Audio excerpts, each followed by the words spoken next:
Welcome. In this video, you'll be learning about Eric Hobsbawm's essay, Inventing Tradition. This video is prepared from the examination point of view. If you watch this video, you will save a lot of time in unwanted Google searches. This video is prepared after searching for 15 to 20 hours of deep research work, and you can score a very good marks. First of all, I would like to thank you for being here, watching this video and being with me. My name is Pradeep Hariharan. I am an assistant professor of English. Let's jump into the essay without much delay. I have divided this essay into a 5-step process for you to understand better.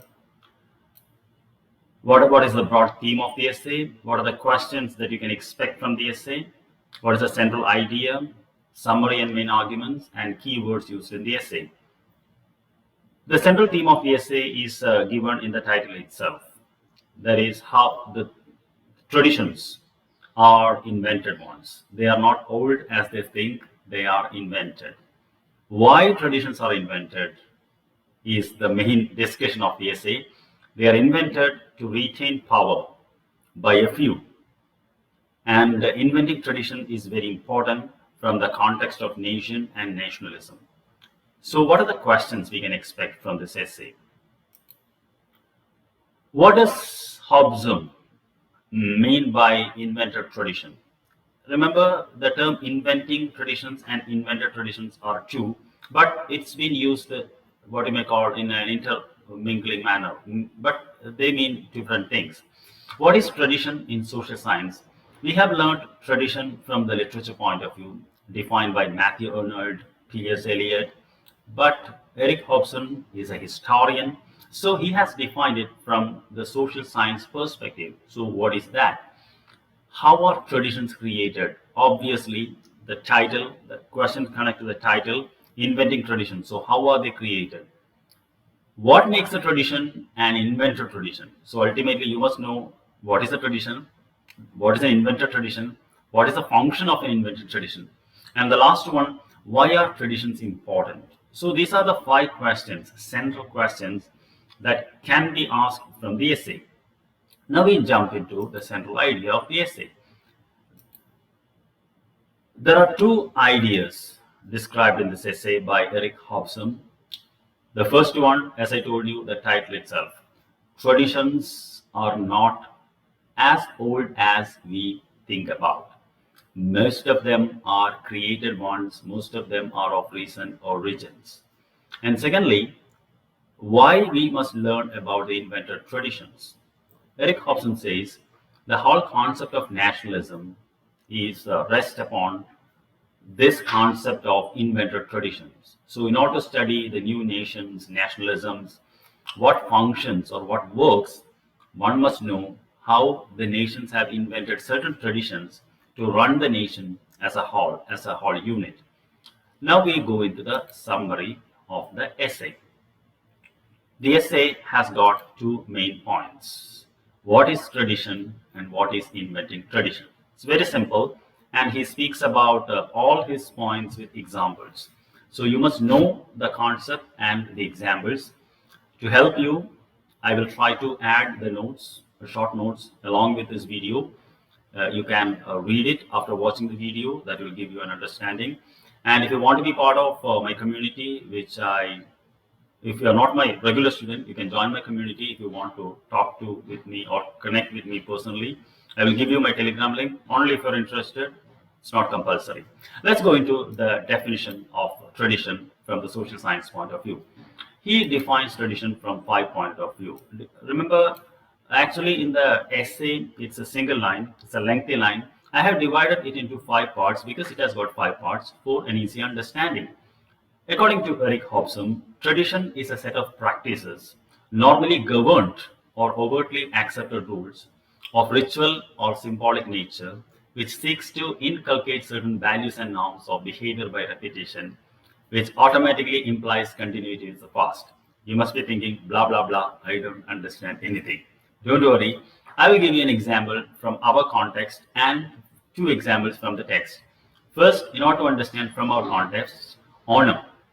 If you look at our cultural festival Onam, it is all about a set of practices, and they are normally governed by certain rules, you know, and it has a ritual and it has a symbolic value.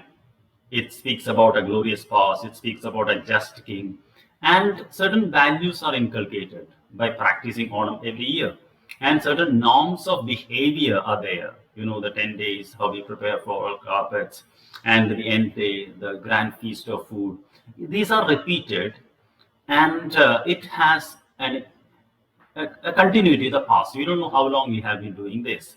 So these are the 5 aspects of traditions. It needs to have a set of practices, and there must be certain rules governing those practices, and it will have a ritual and symbolic nature. The symbolic nature is very important, which he speaks about.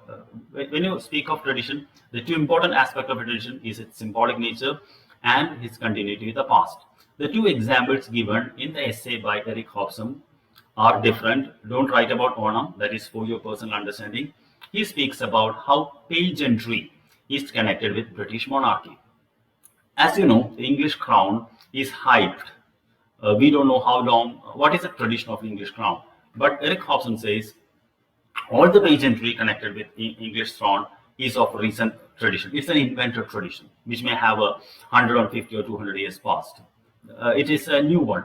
And secondly, he speaks about the British Parliament, how it was rebuilt after the Second World War in a Gothic style, in the 19th century style, to claim a tradition which is not there.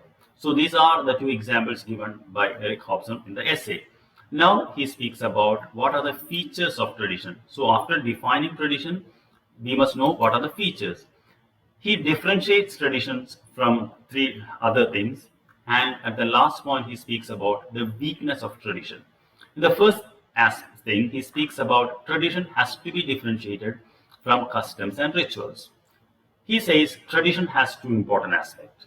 The first one he says is invariance. I repeat the word, you have to use the word in the exam.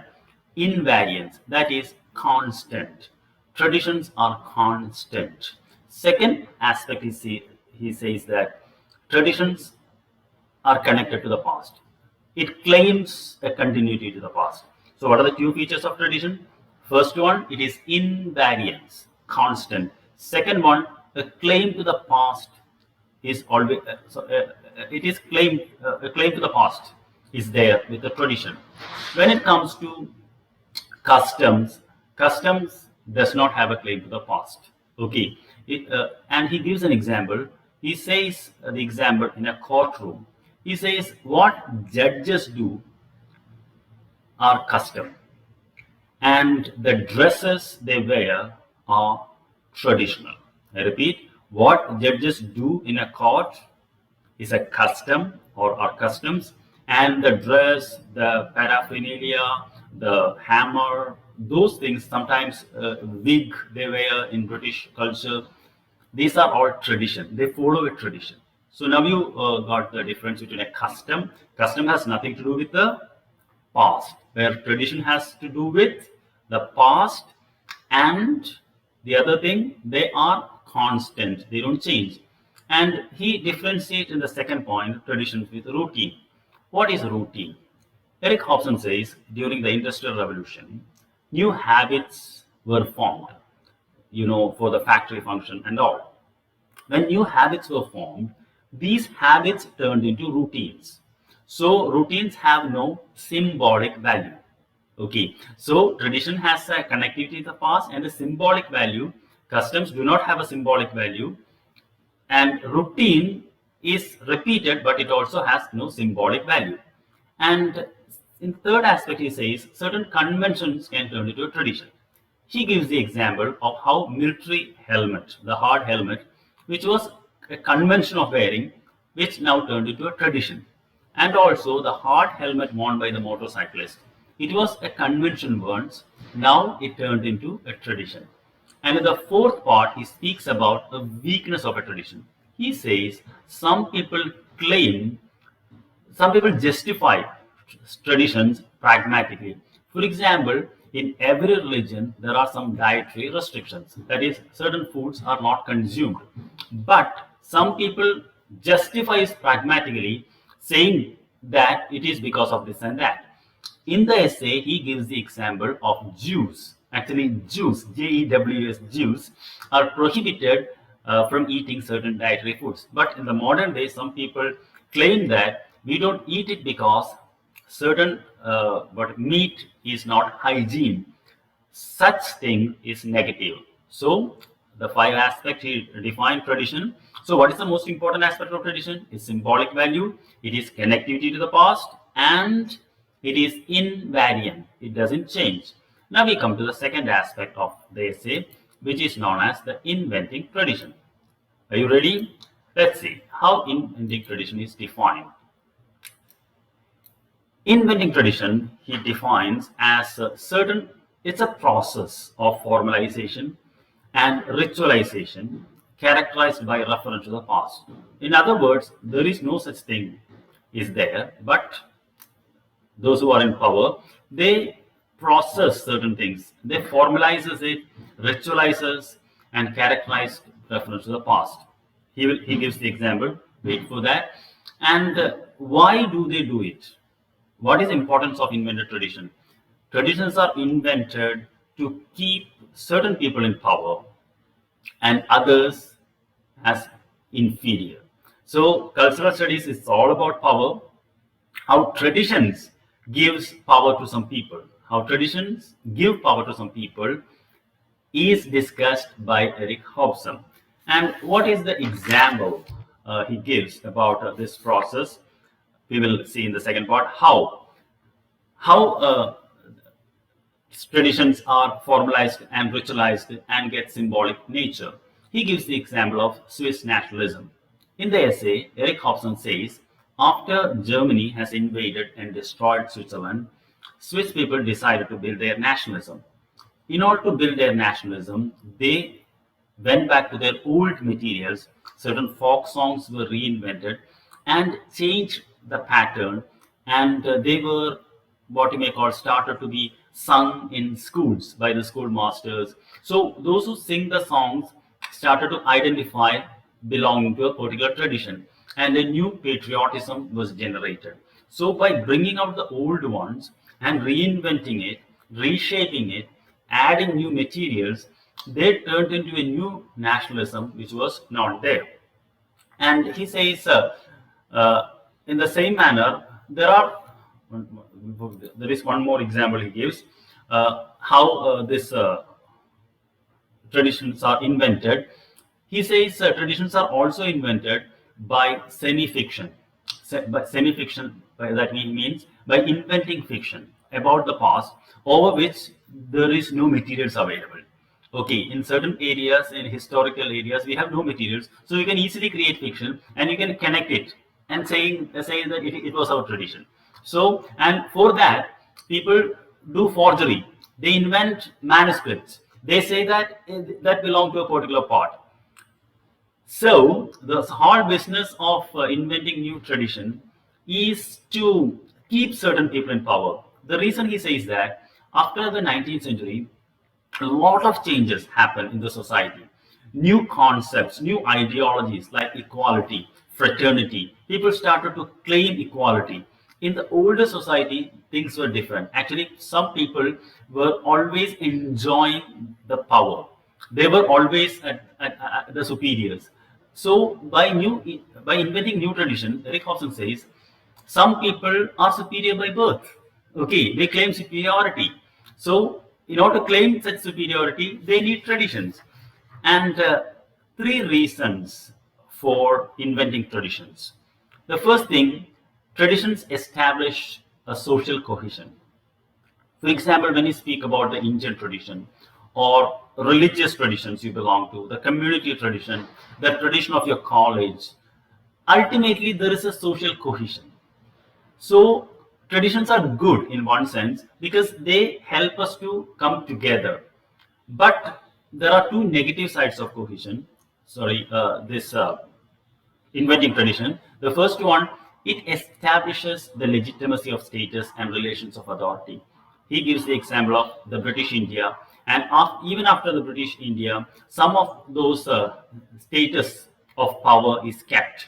Some people still enjoy the same old power. And another purpose of this inventing tradition is to create a value system by inculcation of beliefs. Most of the things we don't do because they are traditional. Traditional things bring some value. So he says the first one is natural one, the other two are invented one, especially in connection to power. And towards the end of the essay, he says a couple of things. One is that he says there is a difference between old traditions and new tradition. Old traditions are strong and concrete, he says. For example, the idea of patriotism, duty, loyalty. But in the modern tradition, it is vague. For example, British patriotism, Americanism. You cannot define that. And he concludes the essay by saying that why historians are interested in learning about tradition. He says historians study traditions in the social science to identify the development and also to learn about human relationships in the past.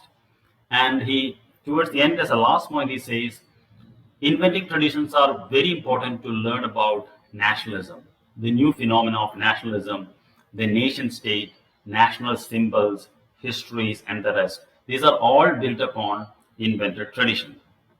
So, the last sentence he says, invented traditions are necessary for new nations for self-assertion. So, that is a point from which we started. Actually, traditions are created for the purpose for the nation to keep self-assertion. So, in this video, we spoke about the broader theme, that is how certain people retain the power. We discussed the questions. Then we discussed the central idea. Idea is very simple, as I told you. Traditions are invented, and he defines what a tradition is, the 5 aspects of tradition, the 4 features of tradition, and what is inventing tradition, the definition of it, and how and why are they invented, and the keywords are symbolic power and inventing tradition. So that sums up the essay. So thank you very much for listening up to this point. You will find the notes in the description below. And I repeat, if you want to be part of my community, if you're not my student, you can join my Telegram group where you can connect with me personally. That is purely up to you. Thank you very much. I'll see you in another video.